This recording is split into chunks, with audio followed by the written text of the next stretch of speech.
Greetings to you, Soul family. Thanks for stopping through if you're new. And if you're already a part of the Soul Tribe, thank you for bending the block. Welcome back to the Rapture Files, only here on Spiritual Rapture Studios. Over here, we are very well aware that everything isn't always love and light. The Soul Tribe knows this already. There must be a balance of the light and the dark, positive and negative, good and bad as well. Technically, it's called the law of polarity, one of the main universal laws. So, with that being said, our case tonight will be about the life and death of 5-year-old Jada Moore. She was 5, too young to read, too small to tie her own shoes, but old enough to suffer, old enough to cry for help no one heard. This is the story of Jada Moore, a precious little girl with a bright smile, a future full of promise, and a fate that no child should ever meet. You're watching the Rapture Files, where truth is raw and justice never sleeps. Jada was full of light. Just before 11 o'clock Friday night, Park Forest police say officers and paramedics responded to a home in the 300 block of Osage Street for a little girl who was unresponsive. After about maybe 10 seconds of them being inside, the paramedics come rushing out with a little girl who appeared to be completely limp. Police say 5-year-old Jada Moore died on Saturday morning at Comer Children's Hospital. A giggler, a hug giver, a beautiful little soul who loved to sing and twirl like a ballerina. Her mother, working hard in Georgia to build a better life, made the toughest choice a parent can make: to temporarily leave Jada with her grandparents while she got things in order. But that decision, it would become her greatest heartbreak. July 14, 2023, Park Forest, Illinois, a 911 call comes in. The voice on the other end? A man, flat, emotionless. He says, "I was beating my granddaughter, and now she's out of it." That man was Clint Elwoods, Jada's grandfather. When paramedics arrived, they found Jada on the couch, unmoving, unclothed, unresponsive. Her small body told a bigger story. Bruises from head to toe, old ones, fresh ones, a belt mark across her thigh, a shoe print across her back. They rushed her to Comer Children's Hospital, but deep down, they knew she wasn't coming back.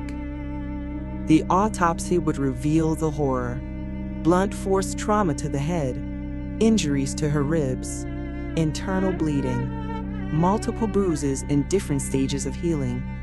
This wasn't a moment of anger. This was a pattern, a daily routine of beatings. Never seen a little girl myself. It's always been them two and other adults. Never knew they had a girl inside the house. And to me, that would be kind of dangerous with those Rottweilers. Placed both Elwoods and his wife, 57-year-old Lisa Jones, in custody. The couple say investigators had taken custody of the girl on April the 5th to give her mother, who lives in Georgia, time to improve her situation there.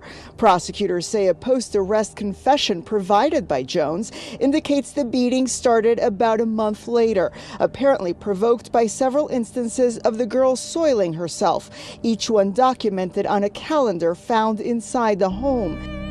Punishment and silence. Inside the house, police found a calendar, not filled with birthdays or family dinners, but check marks, each one documenting when Jada had an accident, each one followed by a beating. Clint Elwoods admitted it. He beat her with belts, shoes, even his hands. And Lisa Jones, Jada's grandmother, she watched it happen, told police she ignored it because the crying annoyed her. Jada's mother, devastated, told reporters, "That was my baby. I trusted them. They beat her to-" And the anger that he showed towards my daughter, I've never seen from him. I would have never sent her there. I'm all out of tears. I look at him as a monster. I don't even want to carry his last name no more. She left Jada in their care for safety, for structure, for love.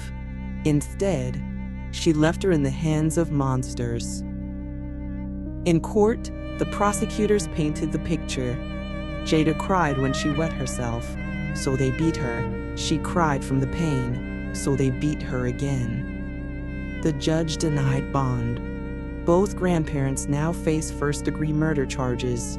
If convicted, they'll never walk the streets again. But the damage is done. Jada is gone. The community gathered days later, a vigil. Candles flickered in the night. Teddy bears lined the sidewalk.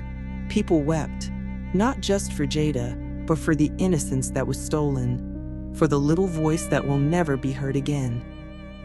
So we ask. They are both charged with first-degree murder and are facing a life sentence. The judge today ordered both of them held without bond. Their next court date is set for August the 2nd. Cheryl, prosecutors saying in court that the physical abuse that ultimately led to the little girl's death began at least 2.5 months ago, shortly after she moved in with them for what was supposed to be a temporary arrangement to allow her mother to improve her living situation. That man was a stand-up guy, and he's really a monster.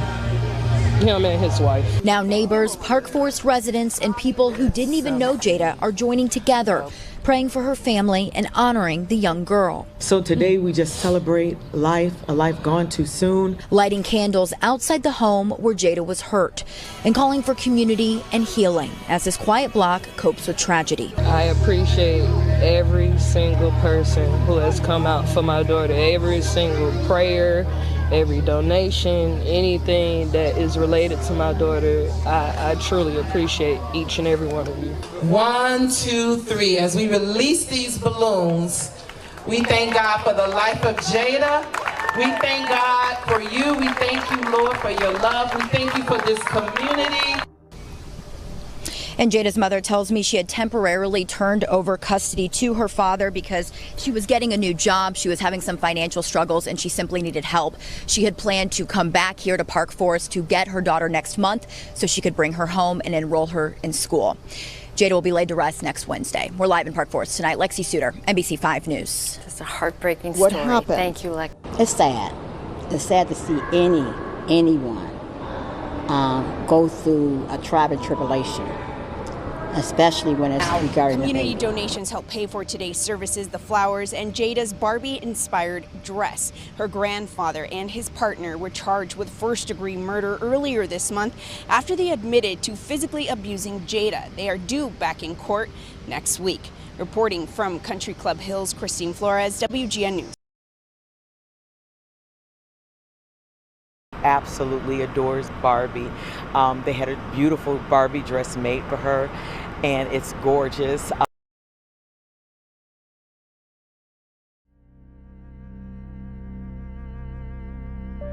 So we ask, how did this happen? Where was the system? Who checked on her? Who saw the bruises and said nothing? Jada's case isn't just a tragedy, it's a warning. Silence kills. Jada Moore was only 5 years old. She deserved a bedtime story, not a beating. She deserved a hug, not handprints on her back. We say her name, we honor her spirit, and we demand better for Jada and for every child like her. If you suspect a child is being abused, speak up. Call 1-800-4-A-CHILD. Your voice might be the one that saves the next Jada. This has been the Rapture Files, only on Spiritual Rapture Studios, where we don't just tell the stories, we give voice to the voiceless. Rest in peace, Jada Moore. You were loved, and you will never be forgotten.